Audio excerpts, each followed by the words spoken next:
प्रवास गारू की राजा साहब मूवी को फर्स्ट डे फर्स्ट शो मैंने थिएटर में जाके देखा है। थिएटर पूरा हाउसफुल था। अगर ये बोल पाता मैं बहुत ज्यादा खुश होता, पर ऐसा कुछ भी नहीं था। मुझे लेके 3 आदमी थे थिएटर में, मतलब पूरा हॉल बिल्कुल खाली था। आगे पता नहीं इस मूवी की प्रचार इतना ज्यादा हो जाए कि लोगों को हॉल में बुला सके, पर अभी हम करेंगे राजा साहब मूवी की एक्सप्लेनेशन। अब आखिर में अपना राय बताइएगा और आखिर में आप लोगों के लिए गिफ्ट भी है, तो एंड तक जरूर एक्सप्लेनेशन को देखिएगा। मूवी के शुरुआत में हमको नरसापुर फॉरेस्ट दिखाया जाता है और वो बहुत ही डरावना फॉरेस्ट था और रात का सीन था, जहाँ पर हम एक राजमहल को देख जो कि बहुत ही डरावना था और देखने में लग रहा था इधर हर तरफ शैतानी रूह का वास है। फिर हमको दिखाया जाता है हमारे हीरो प्रवास गारू को, जिसका नाम मूवी में राजा साहब है। वो अपने नानी के साथ रहता है। इसके माँ बाप बचपन में ही मारे जा चुके हैं और इसके पड़ोस में एक लड़की रहती है जो कि पूरा राजा साहब के ऊपर लट्टू है, हमेशा इनके इर्द गिर्द ही घूमा करती है और ये भी फायदा उठाता है।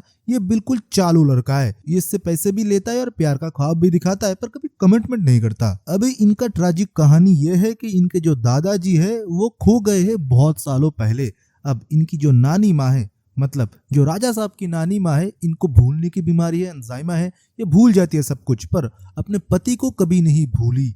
वो हमेशा सोचती है कि उसका पति लौट के आएगा और बचपन से ही इसने राजा साहब को ये कहानी सुनाई है कि वो एक रानी थी और उसका पति एक राजा। वो अभी भी अपने पति को ढूंढ रही है और इंक्लूडिंग राजा साहब और ये लड़की भी सब चाहते हैं कि उनका पति मतलब इसका दादाजी मिल जाए और ये लोग खुशी खुशी रहे, क्योंकि दादी माँ के मुंह से उनके बारे में बहुत कुछ सुना है। वो बहुत ही भले आदमी थे, लोगों की मदद करते थे। दूसरी जगह हम देखते हैं ऐसे ही एक सहयोग बना, जहाँ पर हम एक आदमी को देखते हैं जो कि अपने पत्नी की फोटो दिखाने के लिए उनके घर में आए थे और तब पत्नी की फोटो दिखाते दिखाते चार मीनार के पीछे इनके दादाजी स्पॉटेड हुए। फोटो देख के राजा साहब और नानी शॉक हो गए। राजा साहब वादा कर देता है कि मैं ढूंढ के लाऊंगा दादाजी को, तब तक अब इधर रहोगे और ये आपकी ध्यान रखेगी। फिर उधर से वो हैदराबाद के लिए निकलते हैं और अपने मामा को फोन करते हैं जो कि पुलिस में कांस्टेबल है। वो सीधा बता देते हैं अगर तुम 5 लाख की जुगाड़ कर लेते हो तो मेरे सीआई साहब ढूंढ देंगे और हर जगह पोस्टर लगा देंगे दादाजी की। 5 लाख रुपए तो वो लेके जाता है, वही पड़ोसी लड़की को ब्लैकमेल करके, मतलब थोड़ा प्यार का झांसा देके। बस से उतरने के बाद एक दोस्त से मुलाकात होता है जो कि गांव में बोलता था बहुत बड़ा काम करता है, इधर वो ऑटो चलाता है। उसके ऑटो में बैठ के वो निकलने ही वाला था,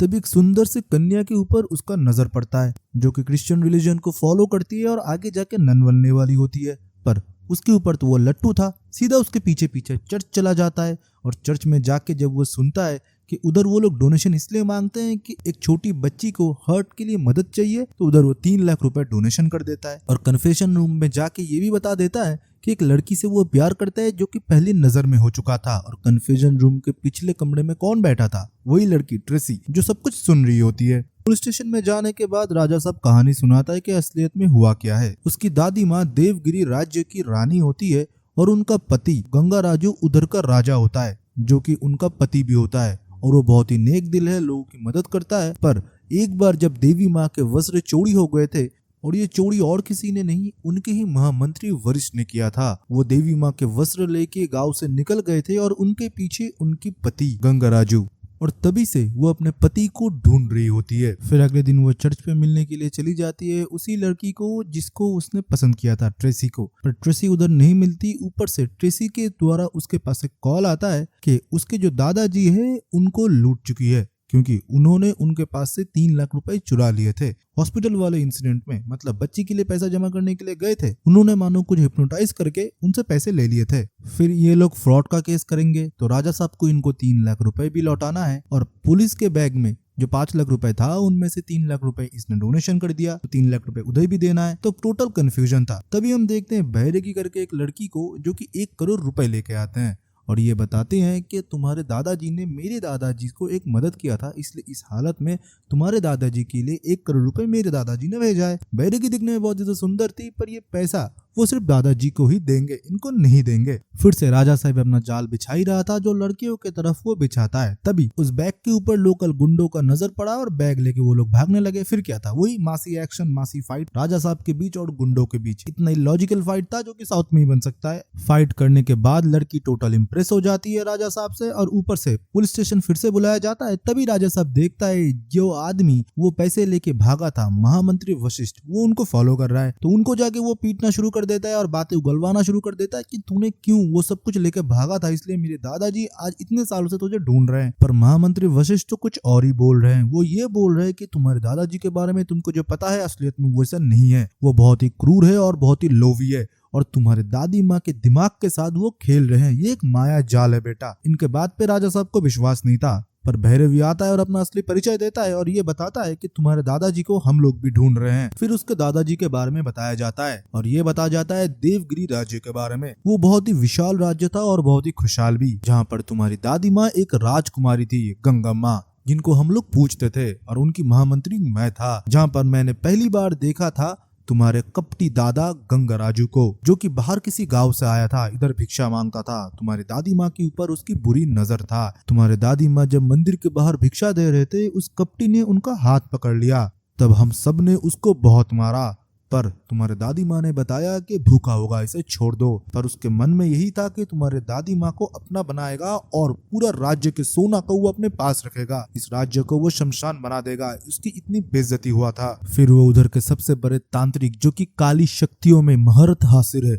उसके पास जाता है। आधा शैतान आधा इंसान था। उसके पास जाके वो अपना दुख सुनाता है और ये बोलता है मुझे सोना चाहिए और राजकुमारी गंगम्मा से विवाह चाहिए। के लिए वो खून मांगता है और बलि मांगता है। वो जो घोड़ा लेके गया था उसका बलि वो दे देता है और अपना हाथ काट देता है जहाँ पर से खून की नदियां बह रही थी। फिर उसको वो तांत्रिक तप करने के लिए बोलता है, जो कि शैतानों के बीच में कुएं के अंदर था, जहाँ पर बहुत डरावने नरक के शैतान थे, जो कि उसे देख रहे थे तप करते हुए। फिर दिन बीत गया, रात बीत गया, फिर उसका तपस्या सफल हुआ। तांत्रिक ने उसे एक प्रसाद दिया था, जो कि गंगम्मा को खिलाने के बाद वो उसके दिमाग को पूरी तरीके से अपने वश में कर सकता है। जैसे वो बोलेगा तुम्हारी दादी माँ वही करेगा। वो महल में घुसता है और अपने शैतानी शक्तियों से सैनिकों को निरस्त्र करता है और उनको बेहोश कर देता है। फिर छल और कपट से तुम्हारे दादी माँ को वो प्रसाद खिला देता है, ये बोल के भिक्षा मान के उसने लाया है। तुम्हारे दादी माँ फिर उसके वश में हो जाती है। जो वो बोलता है वही वो करती है। धीरे धीरे राज्य की हर एक सोना चांदी जेवर पे वो अपना कब्जा बिठाता है और ये तक की, और आखिर में हमारे देव के, हमारे भगवान के बेशकीमती आभूषण चुरा के उधर से वो चला जाता है और तुम्हारी दादी माँ को बोल के ये जाता है ये काम मैंने किया है और वो बिल्कुल निर्दोष है और मुझे ढूंढने के लिए जाता है। तुम्हारे दादी माँ के दिमाग उसके वश में था, इसलिए वो कुछ नहीं देख पा रहा था। तुम्हारे दादी माँ के हाथ हर एक घर वाले ने छोड़ दिया था और तुम्हारे पापा तब उनके गोद में थे। कुछ टाइम बाद ये भी खबर आया कि उनका बेटा जो है मारा गया था और उनको एक लड़का भी हुआ था, जो कि तुम हो राजा साहब। तब से मैं तुम्हारे तलाश में हूँ और तुम्हारे दादी माँ के, और मैं तब से ढूंढ रहा हूँ तुम्हारे दादा को, गंगराजू को। पूरे कहानी पता होने के बाद राजा साहब के आंखों में आंसू आ गया। वो अपने दादी को फोन मिलाता है और ये बोलता है तू एक राजकुमारी होते हुए भी इतने दुर्ग दर्द सहे है। तुझको जो भी तेरे हिस्से में है मैं सब कुछ तुझको ला के दूंगा और दादाजी को तेरे सामने लाऊंगा मैं। फिर क्या था, राजा साहब और उनके पलटन निकल जाते ढूंढने के लिए गंगराजू को नरसापुर के फॉरेस्ट की तरफ। पर वो एक जंगल नहीं था, वो मानो एक भूल भुलैया था और उनके बीचों बीच वो महल बसा हुआ था, जो कि हर एक शैतानी रूह का वास था। राजा साहब अंदर जाते ही जोर जोर से पुकारना शुरू कर देते और उसके दादाजी को गाली देते हैं और ये बोलते हैं मेरे दादी को तूने जो कष्ट दिए हैं उनके प्रायश्चित तुझे करना पड़ेगा। तेरा पूरा सोना पूरा पैसा मैं मेरे दादी के कदमों में रख दूंगा और तुझको घसीटते हुए मैं लेके जाऊंगा। तभी उस महल के अंदर एक कंपाउंडर मिलता है, जो कि बहुत डरा हुआ होता है। वो पूरा कहानी बताता है कि उसके दादाजी की मौत सरकारी हॉस्पिटल में हो गया था। लाश लावारिस था, कोई लेने के लिए नहीं आया था, इसलिए उसने अस्थियां रख दी, अगर कोई आता है तो पैसा ले लेगा। और लाश के पॉकेट में, हाथ में, जहाँ पर भी जो कुछ भी था उसने वो सब कुछ ले लिया था। पर उसके वजह से उसको इस महल में कैद कर लिया गया और उसको इतना सताया गया। और तुम बोल रहे हो ये पूरा पैसा लेके जाओगे, वो तुमको नहीं छोड़ेगा। असलियत में इसके दादाजी मर चुके हैं, अब ये वो प्रेत आत्मा बन चुके हैं। फिर भी वो नहीं सुनता। राजा साहब वही कमरे में जाते हैं जहाँ पर सारा पैसा सब कुछ रखा हुआ है। उधर वो सब कुछ उठाने ही वाला था और उसके मामा भी उसके साथ है और वैरागी भी। इसी के साथ वो जो ऑटो ड्राइवर था वो भी था। पर जब पैसा उठाने ही वाला था तभी मानो एक व्हील पड़ा जाता है जहाँ पर उसके दादाजी गंगराजू थे। वो बोलते हैं कि ये महल मेरा पूरा शरीर है और ये पैसा जो है मेरा दिल है। मेरे मरने के बाद कोई भी वारिस इसका नहीं है, इसका पूरा वारिस मैं हूँ और ये महल मेरा पूरा शरीर है। मैं अभी भी जिंदा हूँ इन पैसों के बीच। और अपना वो शैतानी रूप दिखाता है। इसको देख के ये सारे लोग घबरा जाते हैं और उल्टे पैर बाहर निकलने की कोशिश करता है। पर महल तो पूरा सील हो चुका था, ये पूरा माया था। कंपाउंडर बोल देता है मैं बहुत टाइम से निकलने की कोशिश करता हूँ पर कभी भी नहीं निकल पाता। कभी निकलने की कोशिश करता हूँ तो अचानक से बिना पटरी के ट्रेन आ जाता है, कभी आग लग जाता है, इधर कमरे इधर उधर होने लगते हैं मानो कोई भूल भुलैया हो। बीच बीच में बहुत सारे कॉमेडी सीन भी है जो कि मूवी देख के आपको एक्सपीरियंस करना पड़ेगा। लड़कियों को लेकर भी, मतलब ट्रेसी भी उधर आ गई थी 3 लाख रुपए लेने के लिए भी, तो बैरागी और उसके बीच में भी थोड़ा खट्टा मिट्टा चीज होता है। उसी के साथ वो पहली वाली लड़की भी आ गई थी उससे मिलने के लिए, तो कॉमेडी सीन तो भड़ भड़ के हैं। हम स्टोरी में जाता है और हमको ये पता लगता है कि राजू ने कॉल करके वही वशिष्ठ को बताया था कि दादी माँ को लेके आइए हॉस्पिटल, क्योंकि दादाजी मिल चुके हैं और उनकी हालत बिल्कुल नाजुक है, उनको जिंदा रखना है तो दादी माँ का मिलना बहुत जरूरी है। वशिष्ठ गंगा माँ के सामने जाता है और गंगा माँ देखते ही उनको कोसने लगती है क्योंकि वो अभी भी माया जाल में है। बोलता है कि मैं जो भी आपको बोलूंगा आप समझेंगे नहीं, आपको मैं ही गलत लगूंगा। पर राजू ने बताया कि आपके पति नाजुक हालत में हॉस्पिटल में, आपको जाना पड़ेगा। वो भगवान से मिन्नतें मांगती है कि मेरे पति को कुछ ना हो। तभी उनको स्ट्रोक आता है और नाक से खून निकलना शुरू हो जाता है। वो हॉस्पिटल में चला जाता है। तभी वशिष्ठ कॉल करता है राजू को और राजू को सब कुछ बताता है। राजू बोलता है मैंने तो ये सब कुछ बताया ही नहीं तुम्हें, मतलब ये भी एक माया है उसके दादाजी का, गंगा राजू का, वो कुछ तो खिचड़ी पका रहा है। इस हालत को देखते हुए ट्रेसी एक साइकोलॉजिस्ट को बुलाता है जो कि बिना एक्सोर्सिज्म करके लोगों के अंदर से भूत निकाल देता है। तो उसको बुलाया जाता है। वो कमरे में आते हुए देखता है कि हर जगह एक्सोर्सिज्म की चीजें हैं, इल्यूमिनाटी की चीजें, इसकी तरह फिलोसॉफीज की भी चीजें हैं। मतलब यह आदमी कोई साधारण आदमी नहीं, इसको हर एक चीज में मास्टर हासिल है। वो इन सबको हिप्नोटाइज कर रहा है और इनको सब कुछ दिखा रहा है जो वो दिखाना चाहता है, कि सोल को कमजोर कर रहा है और इनको एक माया जाल में फंसा रहा है। राजू को आंख बंद करके ध्यान लगाने के लिए वो बोलता है। राजू बोलता है पहले तो उसे सब कुछ साफ दिख रहा था, अच्छे अच्छे मेमोरीज दिख रहे थे, पर बाद में अचानक से खून से सना हुआ कमरा, इसी के साथ ये महल दिख रहा था, इसके साथ एक कुआं जहाँ पर उसके दादाजी लोगों को मार रहे थे। उस याद से उसको निकलने की जब भी वो कोशिश कर रहे थे, गंगा राजू बार बार रोक रहे थे। जोर से चिल्लाने के बाद राजा साहब का जो हिप्नोटिज्म टूटता है। तब वो साइकोलॉजिस्ट बोलता है किस कमरे में तुमको लेके गए थे तुम्हारे दादाजी, उस कमरे में मुझे लेके जाओ। और उधर एक कुआं बना हुआ था जहाँ पर रस्सी लटक रहा था। कुएं से रस्सी खींचने में उधर से डेड बॉडी निकल रहे थे। ये लोग सब डर के उधर से निकल गए थे, पर उधर वो साइकोलॉजिस्ट था और उसके सामने उन्हीं की आत्मा गंगा राजू की, और उसे बोलते हैं पद्म भूषण फिर भी तुम मेरे दिमाग के पड़े नहीं हो, और उसको उसके हॉन्टेड चीजें दिखाता है। बहुत ही घबरा जाता है और बाहर निकलता है। वो ये बोलता है कि हमको अगर इससे जीतना है, हमको खुद ही खुद को हिप्नोटाइज करना पड़ेगा और खुद को एक शक्तिशाली सोल में बदलना पड़ेगा। पर ये सुनते ही गंगा राजू वो साइकोलॉजिस्ट को ऊपर ले जाता है हवा में और दे फेंक मरता है महल के बाहर। फिर से ये सारे लोग अकेले हो जाते हैं। अभी तो पूरा बड़ा खेल शुरू हुआ है। हॉस्पिटल में दादी की हालत बिल्कुल खराब हो चुकी थी। तभी हम देखते हैं जब उसको पता लगता है, राजा साहब गाड़ी स्टार्ट करता है, गेट तोड़ते हुए हॉस्पिटल चला जाता है और अपनी दादी को देखता है। पर ये मानो उसका एक भ्रम था, ये सब कुछ उसके दादाजी उसे दिखा रहे थे, असलियत में उसने गाड़ी स्टार्ट ही नहीं किया था। फिर उसके दादाजी उसको बताते हैं अगर तुम्हारी दादी की नॉर्मल डेथ हुआ तो मैं फिर से जन्म लूंगा और 6 साल के बाद मुझे ये सारे दौलत मिलेंगे, क्योंकि मैं बूढ़ा हो चुका था, मैं इस पैसे को भोग नहीं सकता। इसके लिए मैंने मेरे तांत्रिक से बात किया और उन्होंने मुझे ये सलाह दी। और आज ही वो रात है जहाँ पर तुम्हारी दादी माँ अपने प्राण से हाथ धो बैठेगी और मेरा फिर से पुनर्जन्म होगा। राजा साहब के हाथ में अभी कुछ भी नहीं था, उसको इसको मिटाना ही था। तभी वो सबको बाहर रखते हुए खुद महल के अंदर जाके दरवाजा लॉक कर देता है और हाथ में एक मशाल ले लेता है और सारे संपत्ति को आग लगाने की सोचता है। और ये मानो उसकी एक भूल थी, जब वो पैसे को आग लगाता है उसको फिर से इल्यूशन होता है। उसे ये लगता है कि वो अपने दादी माँ को आग लगा रहा है, मतलब खुद ही अपने दादी माँ को वो जान से मार रहा है और इसके दिमाग से खेल रहा है उसका दादा गंगा राजू।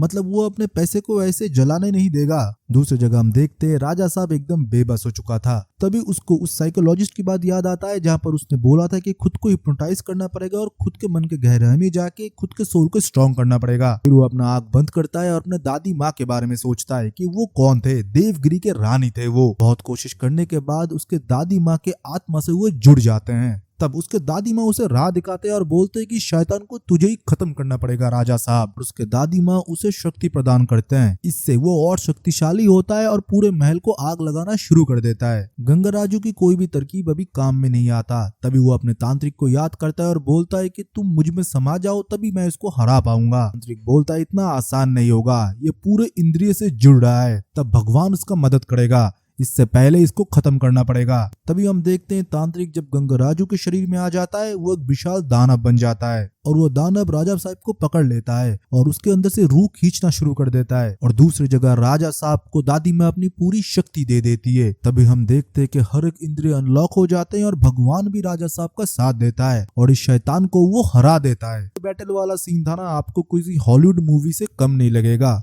मुझे तो ये VFX वगैरह बहुत अच्छा लगा था। ये लास्ट वाला हम देखते गंगा किनारे दादाजी की श्राद्ध होने वाला था। दादी माँ को सामने लाने के बाद वो लोग सोचते थे कि दादी माँ कैसे रिएक्ट करेंगे, पर दादी माँ बोलते हैं कि ये कौन है, याद नहीं आ रहा बेटा, ये क्या हमारे घर में पेपर देते थे, मतलब ये इसे भी भूल चुके हैं जिनके लिए ये सब कुछ हुआ था। पर ये 3 लड़कियां जो कि राजा साहब के पीछे पागल थे, अब राजा साहब किसे मिलेंगे। तभी हम देखते हैं कि राजा साहब रात में एक जगह जाते हैं जहाँ पर सर्कस होने वाला था। उधर एक आदमी एक हथौड़े से एक चीज को मार रहा था जो कि क्लाउन के वेश में था, जो कि दिखने में हूबहू राजा साहब की तरह लग रहा था। तो आखिर में हमको ये पता चलता है कि राजा साहब 2 निकलेगा प्रोबेबली नेक्स्ट ईयर। तो आपको मूवी अगर अच्छा लगा है तो वीडियो को लाइक करें और चैनल को सब्सक्राइब। तो दोस्तों, आपने इस मूवी की एक्सप्लेनेशन को लास्ट तक एंजॉय किया होगा, बट आप लोगों के लिए एक चीज़ मैं बताना चाहता हूँ। जो भी एक्सप्लेनेशन आप देखते हो उससे हमारा जो भी रेवेन्यू बनता है वो बहुत ही कम बनता है। हमको टीम को भी सस्टेन करना पड़ता है और वर्क फ्लो भी बहुत अच्छा रखना पड़ता है। फर्स्ट डे फर्स्ट शो देखना, फिर राइटिंग करना, फिर एडिटिंग करना, फिर आपके सामने कंटेंट को प्रस्तुत करके प्रॉपर एक्सप्लेनेशन ओए में लाना बहुत मेहनत वाला काम होता है और इन्वेस्टमेंट भी जाता है। पर हम लोग और एक्स्ट्रा आप लोगों के लिए करना चाहते हैं। हमने अभी नया एक इंडस्ट्री पकड़ा है जो कि है शॉपिंग इंडस्ट्री, जहाँ पर हमको पता है कि बहुत ज़्यादा शॉपिंग एंथुसियास्ट जो कि ऑनलाइन शॉपिंग करते हैं वो बहुत बढ़ चुका है ऑफलाइन से। तो हमने एक सर्विस लॉन्च किया है जो कि हमारा फ्री टेलीग्राम ग्रुप है, जहाँ पर आप जाके बहुत कम पैसे में शॉपिंग कर सकते हो। हम क्या कोई सामान बेचते नहीं, हमारा कोई प्रॉफिट होगा अगर हम प्रोडक्ट बेच देते हैं या आपको चिपका देते हैं, नहीं। हम क्या करते हैं, हमने पार्टनरशिप किया है मिंत्रा के साथ, फ्लिपकार्ट के साथ, अमेजॉन के साथ, ऐसे बेहतरीन ई कॉमर्स साइट के साथ, जहां पर हर कैटेगरी के डिस्काउंटेड कूपन एंड प्रोडक्ट के प्राइस डाउन जब हो जाते हैं हम आपको बता देते हैं। मतलब मोटा मोटी मान के लीजिए डील ब्रेकर जो भी ऑफर्स आते हैं फ्लिपकार्ट, अमेजॉन, मिंत्रा पे या बाकी ई कॉमर्स वेबसाइट पे, हमको ये कंपनी वाले बता देते हैं। तो हम ग्रुप में डाल देते हैं, जिसको भी पसंद हो वो जाके खरीद लेता है। आप सोच रहे होंगे कौन ही यूज़ करता होगा, 50,000 लोग ऑलरेडी इसका लाभ उठा रहे हैं। इसी के साथ हमारा सेपरेट और एक ग्रुप है जहां पर हम 99 रुपीज़ के अंदर डील्स प्रोवाइड करते हैं, जो कि अमेजॉन, फ्लिपकार्ट, मिंत्रा के कुछ टाइम के लिए आते हैं। मान के चलो 1-2 मिनट के लिए नोटिफिकेशन आपके पास पहुंच जाएगा टेलीग्राम के थ्रू, और आप ज्वाइन भी टेलीग्राम के थ्रू कर सकते हो। डिस्क्रिप्शन में भी लिंक है और पिन कमेंट में लिंक आपको मिल जाएगा। आप क्लिक करोगे 2 विंडो ओपन होंगे, एक होगा सेव पैसा ग्रुप और होगा सेव पैसा ग्रुप 99। आप किसी भी एक ग्रुप में ज्वाइन हो सकते हो या दोनों ग्रुप में ज्वाइन हो जाओ। एक में 99 वाले ऑफर मिलेंगे, एक में लूट डील्स मिलेंगे हर दिन के। 24/7 हम डील पोस्ट करते हैं। मीशो के डील्स, आप भी बहुत ज़्यादा मीशो से शॉपिंग करते होंगे बजट में, तो मीशो के भी डील्स आएंगे, शॉपसीप के डील्स आएंगे, अमेजॉन, मिंत्रा तो आते ही रहते हैं 24/7। इसी के साथ सपोर्ट भी है हमारा, आप जाके मैसेज भी कर सकते हो कि हमको ये प्रोडक्ट चाहिए। इसी के साथ अगर आप हमको ऐसा सपोर्ट करते हो तो क्या होता है, ये कंपनी वाले हमको थोड़ा सा कमीशन देते हैं, जिससे हम ये सारे ताम झाम कर पाते हैं, आपके लिए एक्सप्लेनेशन ला पाते हैं, टीम को सस्टेन कर पाते हैं और आगे हमारा काम और भी बेहतर करते हैं। तो आई होप आपको एक्सप्लेनेशन पसंद आया होगा। हमारा और एक जो सर्विस है आप उसमें भी एनरोल करोगे, डिस्क्रिप्शन के लिंक से, पिन कमेंट के लिंक से ग्रुप में ज्वाइन हो जाओगे और हमको ब्लेस करोगे ऐसे ही, और लाइक करोगे वीडियो को, सब्सक्राइब करोगे चैनल को, और हम आगे ऐसे ही बढ़ते रहेंगे। तो चलिए फिर मिलता है ऐसे एक बेहतरीन वीडियो के साथ, तब तक के लिए बाय बाय एंड सी या।